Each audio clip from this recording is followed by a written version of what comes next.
So I think the Pod Go is going to be a good tool for church guys and worship leaders. A lot of the DSP is allocated, but you get forced effect slots that you can move around and assign to whatever you want. So I'm just going to use the Helix to recreate the same signal path that you're going to get on the Pod Go. So the first one is just volume, and then there's a wah, which I don't really use very much, but I'll just put it on there. I'm going to leave 2 slots for the effects that we can mess around with. An amp is always pre-allocated, so every preset's going to have an amp. I'll just do the AC30 because it's church stuff. Then a cab is every preset's going to have a cab. So I'll just do the 212 with greenbacks, and then I'm just going to it filters it by default, but I'm just going to take that out because I like to use the EQ block for that. So I'm letting more low end and more high end through. And then there's the EQ block, so I'll just do parametric. And then everything after the EQ and the cab is going to be stereo. So we have 2 more slots left. So I'm just going to do, well, I'll leave 1 blank. And then since on the Helix we only get 8, I'm just going to send this down to path 2A. And then I'll put a reverb in here. So just out of the box, this is kind of a cleanish sound. It's fine. But just for front of house, I'm going to do the low cut, get rid of 100 hertz, and then I'll just do like 5500 for the highs. That's a very usable, edge breakup tone. If I roll back my volume, it's very clean. And then put a compressor in here. Kinky, this is the SP compressor. I just like to turn the sensitivity, the mix down, and then the attack up a little bit.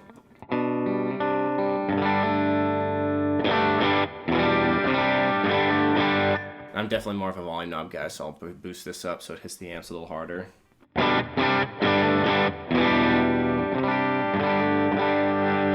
Cool. Usually what I do on the Helix is I use to save DSP, and plus I like amps. I'll assign the drive to a foot switch. So here we are. I can set the minimum and maximum. So I'll just do like 6 and 10. So then I can switch between like my clean and my crank. And then I can use a volume knob to kind of get between.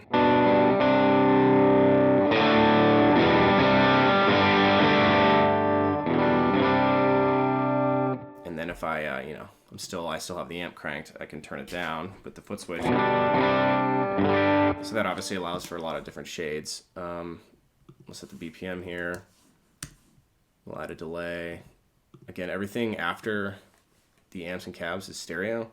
So I'm just going to do like a tape and set it to, of course, dotted eighth. I'll leave everything at the defaults. Let's turn the mix up a little bit so we get the more percussive sound. And then, like for church stuff, I like the glitz. The stereo glitz is really nice. I just turn the pre-delay up, and I max out the low cut to get rid of any low end in the reverb signal.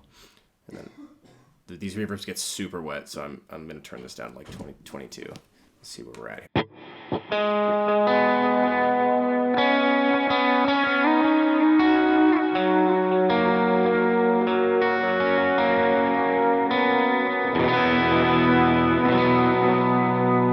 Definitely very usable, kind of churchy tone.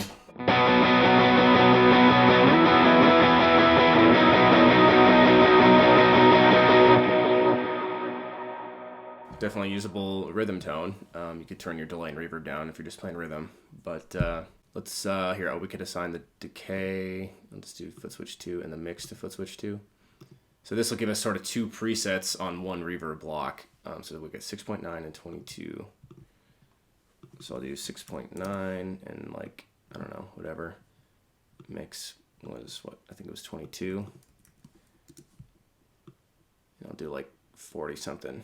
On Helix, once you get past 50, it's a true wet dry mix. So once you get past 50, you're lowering your dry. So this would be 100% reverb signal. So we don't want that. We're just gonna go like 40 or something. Then I can hit foot switch 2, and I have this. I can do this thing.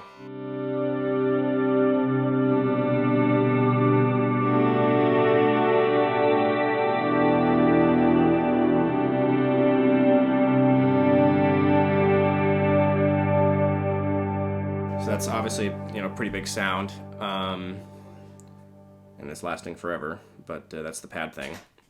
So then I can just hit the foot switch and switch back to a regular, you know.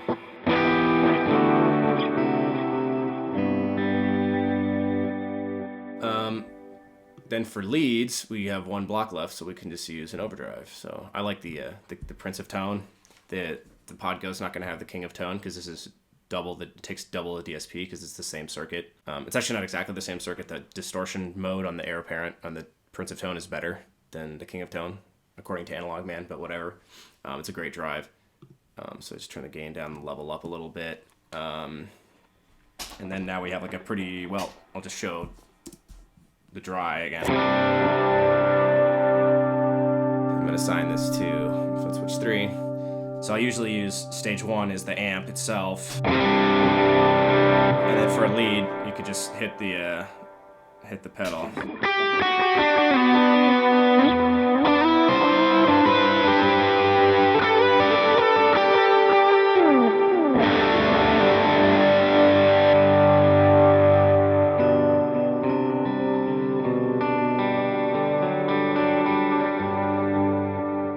The tube screamer works really well too. You know, as like a lead booster into a cranked amp.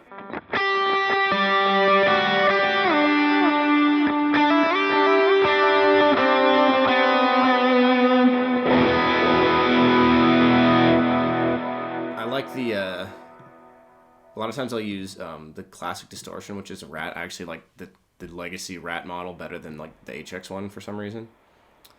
I just turn the filter up in the output so it's really hitting the amp.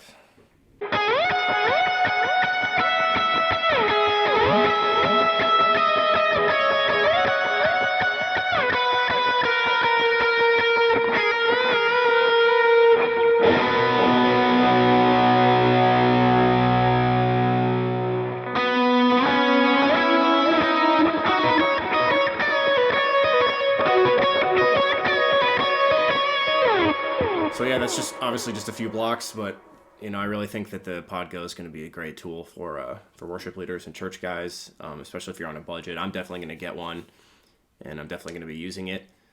You know, obviously on Helix we can do stereo amps and this, all this kind of stuff, but you know, for your kind of grab and go, like this thing weighs, I think it's like weighs less than 5 pounds. I mean, seems like a pretty good tool. So yeah, hopefully that helps you guys.